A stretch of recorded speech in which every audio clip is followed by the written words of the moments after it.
मेरे भाई और बुज़ुर्गों, जैसा कि हम सबको मालूम है कि आज रमज़ानुल मुबारक की 24वीं तारीख़ है।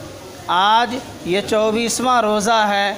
बड़ी तेज़ी के साथ यह रमज़ान का मुबारक महीना अब गुज़रने ही वाला है। रमज़ान के मुबारक महीने का ये आखिरी जुमा भी हो सकता है। अगर अल्लाह ने चाहा तो अगले जुमा को ईद हो जाएगी।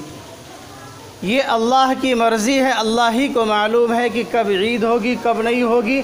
इस एतबार से हम लोगों ने अपने आप में एक जुमला मशहूर कर लिया है कि आज अलविदा का जुमा है। अलविदा का माना है रुखसत होने वाला। हर दिन, हर लम्हा, हर घड़ी रुखसत होने ही वाली है। कभी फिर वो वापस नहीं आ सकता है।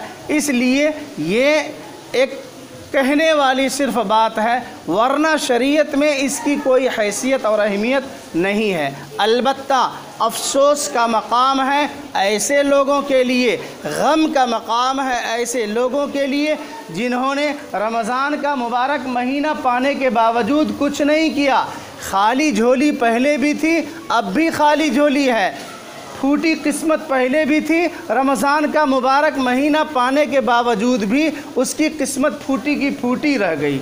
उन्होंने रमज़ान के मुबारक महीने का एक बेहतरीन मौका गंवा दिया और कुछ नहीं किया। ऐसे लोगों के लिए अफसोस करने का मकाम है। और अब जो चंद दिन चंद रातें बाकी हैं उसको गनीमत समझ करके इबादत करने की कोशिश करनी चाहिए। अल्लाह ताला हम सब को तौफ़ीक़ नसीब फ़रमाए।